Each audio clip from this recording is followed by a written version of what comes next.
When Georgia's original charter school law was passed in 1993, only existing public schools could convert to charter status, and they had to have approval from the local and state boards of education.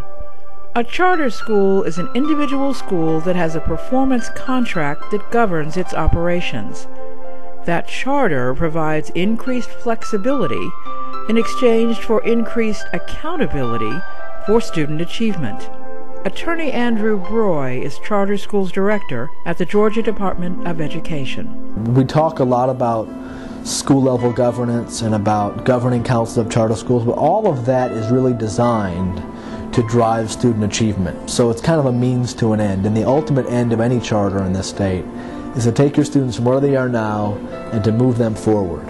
In 2007, Georgia's charter school law was amended, allowing local school boards to apply the individual charter model at the district level. The Charter Systems Act allows an entire system, Atlanta City Schools, Decatur City Schools, Cobb County, to charter all their schools at once with a single charter petition. Dr. Phyllis Edwards is superintendent of the City Schools of Decatur. We weighed it very, very heavily because it is brand new. That petition itself has to ask for certain flexibility and also has to set forth performance goals for each of the schools within that system. When I looked at what the legislation said, it said develop a unique system perspective with the outcomes of student achievement and allow systems to have the flexibility to create the kind of programs and structure that they need in order to get there.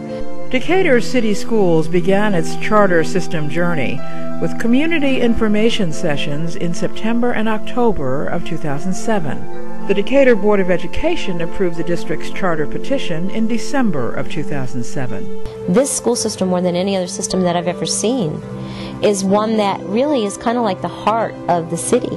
It's a wonderful thing to know that the people that had kids in the school and now they have grandchildren or they don't have anybody in the school, they're still interested in providing a good education for the generations that follow. So I just saw it as a great fit. The Decatur School Board has been really effective in working with their legislative delegation and informing us of the issues and working through the process. There's a potential for greater funding from the state if you have the system-wide charter status. We can establish our own rules and regulations and curriculum and be a little more creative. Decatur's charter petition includes the following 5 performance goals: to improve academic achievement for all students, to close the achievement gap. We have been struggling to find the right key for that because we know that we must definitely provide not just opportunities for all kids, we have to provide excellence for every child. For them not to be successful means that you and I and everybody in this nation is going to suffer in the long term.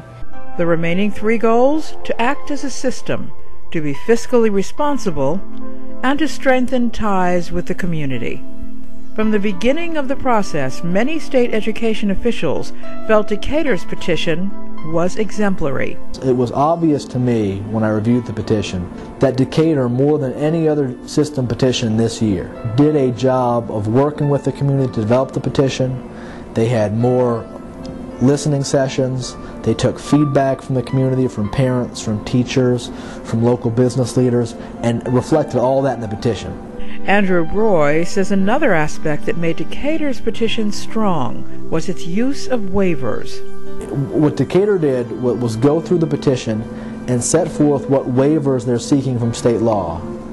They then attempted to tie the waiver they needed into the achievement goal they're trying to achieve. Oftentimes you see waivers listed in petitions, but they're not usually tied to what they're hoped to accomplish from getting the waiver. And Decatur did an exemplary job, I thought, of tying the waivers in with what they're trying to accomplish at the school level. A unique aspect of Decatur's charter petition was its proposal to establish a system charter leadership team with these goals. How is the charter working? Are we really making decisions that are, really meaningful? Are there other things that we could do? They talked a lot about their overall strategic planning they've been doing for the past 3 or 4 years and the direction the system has taken during that time, and they wanted to have an intermediate body that could remain true to that idea while also giving these schools the type of freedom that the Act contemplates. So I would use them definitely as a sounding board and also as a panel and as a group of folks to help me think through the kind of recommendations that we would bring to the school board. As Decatur waited for a decision on its system petition, school officials were closely watching another charter issue unfolding in the state legislature. A 2008 bill amending the charter law once again created a new 7-member Georgia Charter Schools Commission that can approve and fully fund individual startup charter schools. I understand the need for it because I hear from parents across the state who have applied to their local school board and been denied, and they thought their application had merit. It may be the case that you get a charter system and that there's an individual or group of parents that want to operate a startup charter school in that system and then appeal to the commission to do so. Someone comes in and says, we're going to start up a school in your city and or community, and we're going to take 200 students. Not only do they take the state money, but they take the local money. What we were trying to say is, if we've gone and become a system charter because we all want to be moving in a direction together, how can you go ahead and grant an entity that basically doesn't have anything to do with nor the board have any say over? How can you grant them to become a charter? In a way, aren't you disrupting this system charter concept? I understand why they oppose it, and I oppose the bill because here you have a community, you have a school system that stepped up to the plate and said, we support charter systems, yet here's this mechanism that's going to draw away local funds. In May of 2008, Decatur school officials were puzzled when the State Board of Education postponed the decision on its charter petition for another month. Some of our board members felt that they had language in the petition that retained the real authority in the local school board, and that the school governing teams, school leadership teams, wouldn't have any meaningful control at the school level. We had made such a conscious effort to check the information, to find out as much as we could, and we kept saying to people, this is how we're going to address it.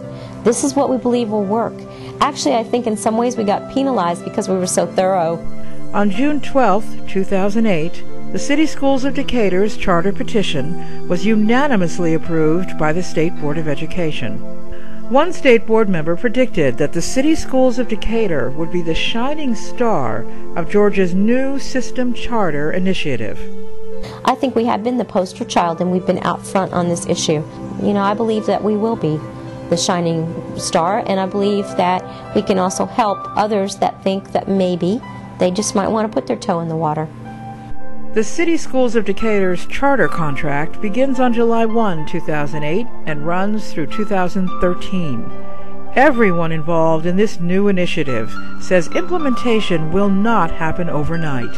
What you'll see is kind of subtle changes at first, but then as the individual schools succeed under this new flexibility and freedom, I see them being granted much more authority. What I have said to the central office staff since I've been here is our job is to be a support. We are to be a help. We are not to be the mandators, you know, the people from on high that say you must do it this way. But I do think that our job will change because we will then become the support structure for the most important element, which is really the school. In part 2 of this series, we'll look at the role of the community in Decatur's new school leadership teams. Who will be members?